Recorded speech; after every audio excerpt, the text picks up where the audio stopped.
sudah kesini, udah jangan kemana-mana lagi karena saya Kak Ros akan hadir membawakan berita terhangat yang kami paling duluan membawakannya hanya Ruby No Secret.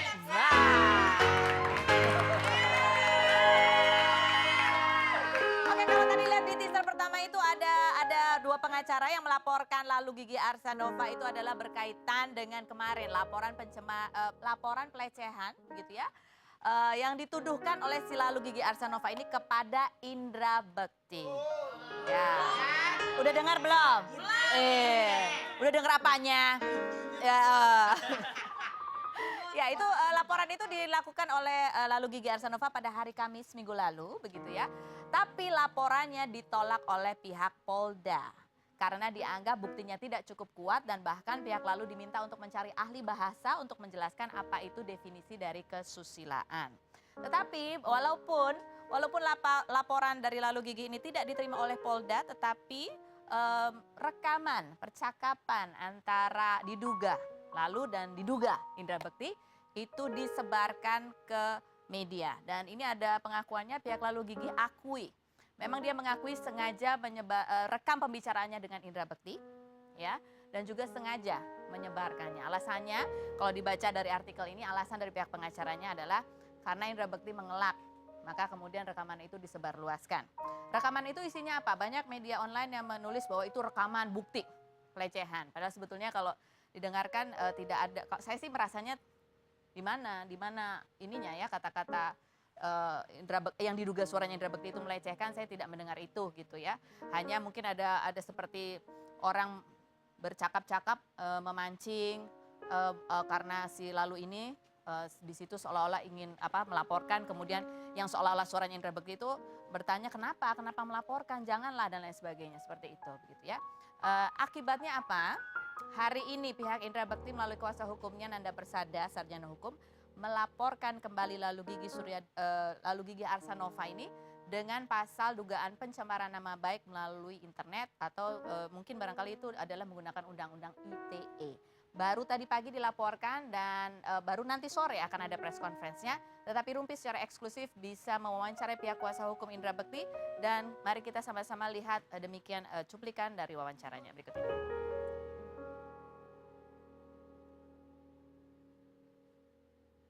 Oke, jadi pada hari ini Senin 1 Februari 2016 kisar jam 9 tadi kami beserta klien kami Saudara Bekti Indra Tomo atau dikenal dengan Indra Bekti didampingi juga oleh istrinya, kemudian dari manajemen kami datang ke Polda Metro ke bagian SPK melaporkan dugaan pencemaran nama baik melalui media internet yang diduga dilakukan oleh seseorang yang bernama lalu Gigi Arsanova.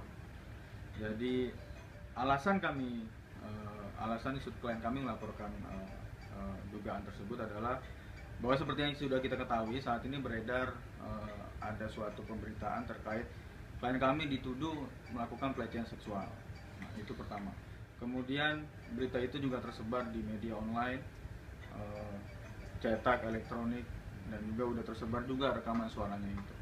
Atas dasar itu klien kami merasa tercemar nama baiknya dan tuduhan itu adalah sama sekali tidak benar. Jadi itu sangat bertentangan, itu fitnah, maka kemudian sudah dipikirkan akhirnya memutuskan untuk mengambil langkah hukum. Saudara Indra tidak ingin menempuh jalur hukum karena tuduhan dari pihak oknum ini juga kan tidak kuat. Yang kami tahu juga SPK-nya atau LP-nya laporannya tidak diterima oleh pihak kepolisian karena tidak memenuhi unsur hukum yang kuat. Nah, tapi ketika pemberitaan itu semakin banyak dan seolah-olah jadi membuat opini yang negatif terhadap saudara Indra, akhirnya pihak Indra beserta keluarganya, istrinya khususnya itu memutuskan untuk menempuh jalur hukum.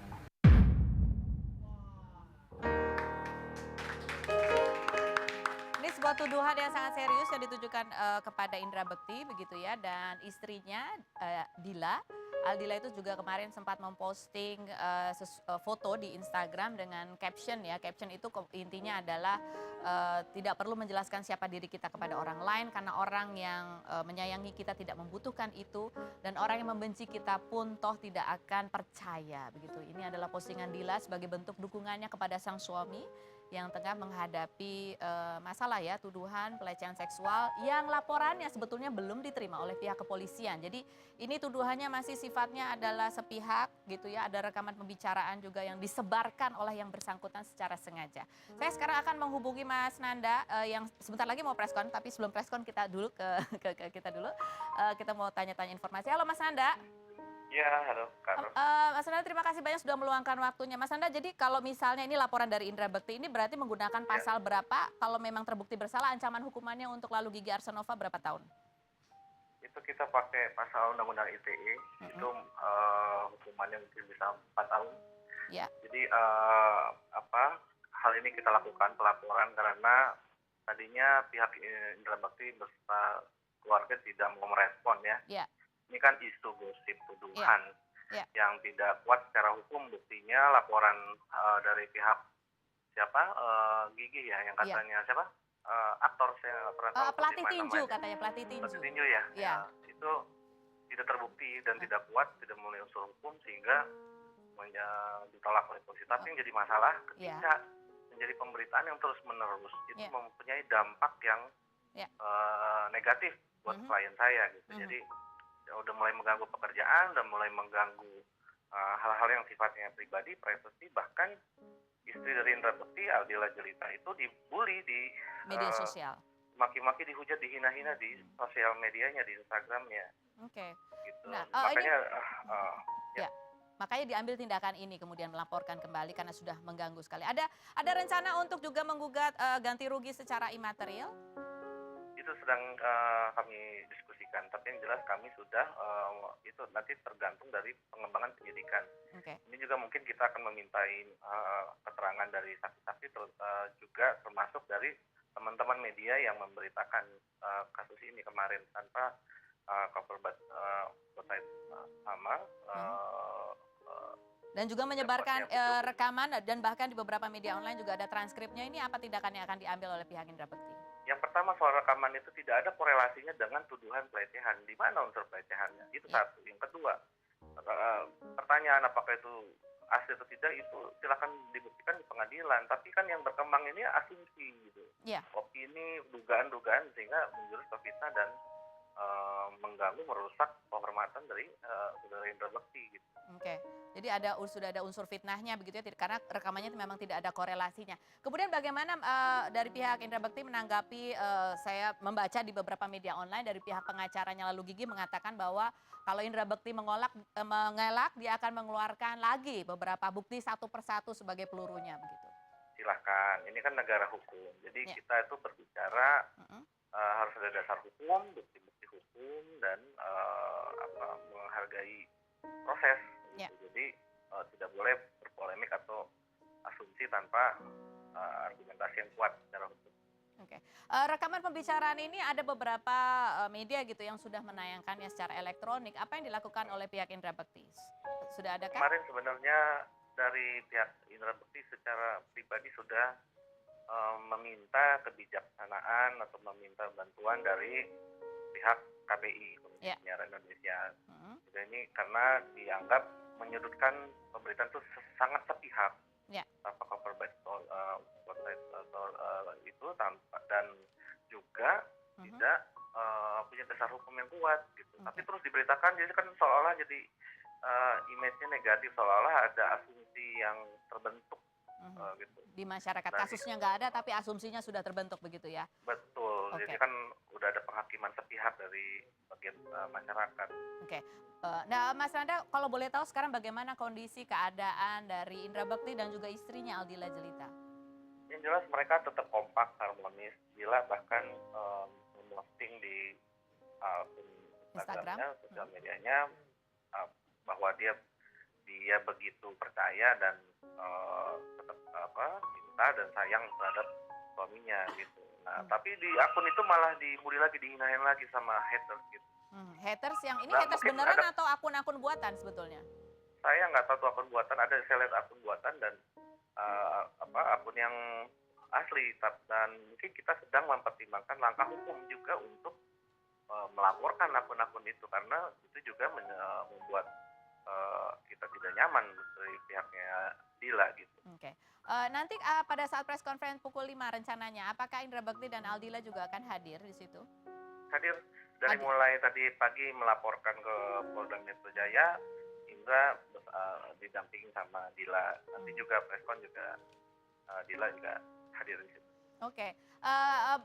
Indra Bekti dan Aldila juga akan hadir di acara Rumpi pada hari Selasa atau Rabu ya? Ya, kami usahakan Hari Rabu.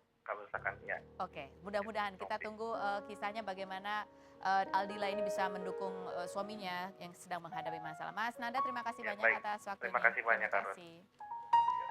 Oke, dan berita selanjutnya adalah berita duka cita dari aktor Dery Drajat yang baru saja ditinggal untuk selamanya oleh sang istri tercinta, Afnenda, yang meninggal karena penyakit kanker payudara. Atas nama keluarga besar Rumpi No Secret, kami ingin mengucapkan turut berbelasungkawa kepada Dery Drajat dan keluarga.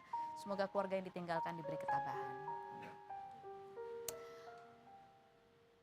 Baik, pemirsa, sekarang saatnya kita akan mengundang ngerumpi bareng bintang tamu kita hari ini. Gimana, sudah puas kamu?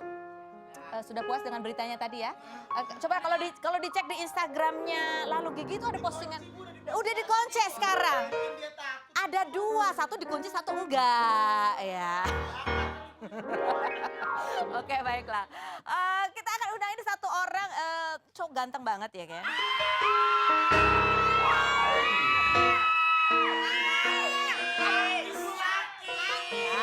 Ada lagunya apa lagunya waktu apa? Ada lagunya waktu itu waktu dia sama Cita-Cita Tak Putus tuh ada lagunya. Bukan itu? Bukan.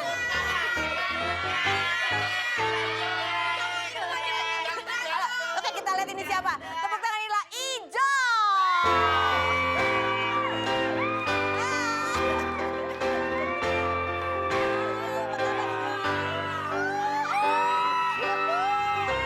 Silakan duduk, Ijo. Oh iya, thank Udah you. lama ya nggak ketemu Jonathan Fritzi. Nah, kalau ini Ijong yang benar ya. Kita lihat dulu apa kabar Jonathan Fritzi berikut ini. Jonathan Fritzi Simanjuntak atau yang lebih disapa Ijong adalah aktor sinetron Indonesia kelahiran Pematang Siantar 13 April 1982. Mengawali karir di dunia akting saat membintangi sinetron Dewi Fortuna pada tahun 2000, aktor keturunan Batak ini pun telah membintangi lebih dari 20 judul sinetron. Di tahun 2009, Ijong mulai membintangi film layar lebar antara lain Pocong Setan Jompo dan Penjaga Gunung Bromo di tahun 2010. Pada tahun 2006, Ijong sempat dikabarkan sebagai anak durhaka. Kabar tersebut terlontar dari keterangan Maria, ibunda Ijong kepada wartawan, lantaran Ijong tak pernah membalas SMS Maria. Menurut Benny Simanjuntak, paman Ijong, sejak usia 2 tahun Ijong diasuh oleh neneknya karena orang tuanya bercerai, namun hubungan dengan ibundanya baik-baik saja.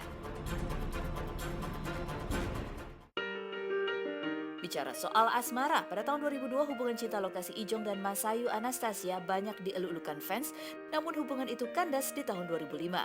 Kisah cinta Ijong pun pernah bersemi pada model keturunan Tionghoa Jepang bernama Dominic Dionse. Putusnya hubungan asmara pasangan ini memang mengejutkan karena dua sejoli ini sempat diberitakan akan melangsungkan pernikahan.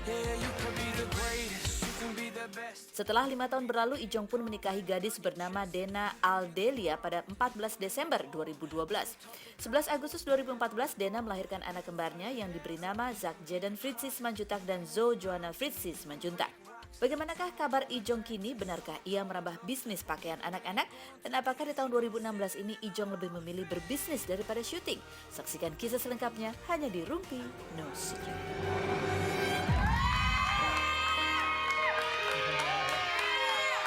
Ijong, benar kamu sekarang pebisnis juga?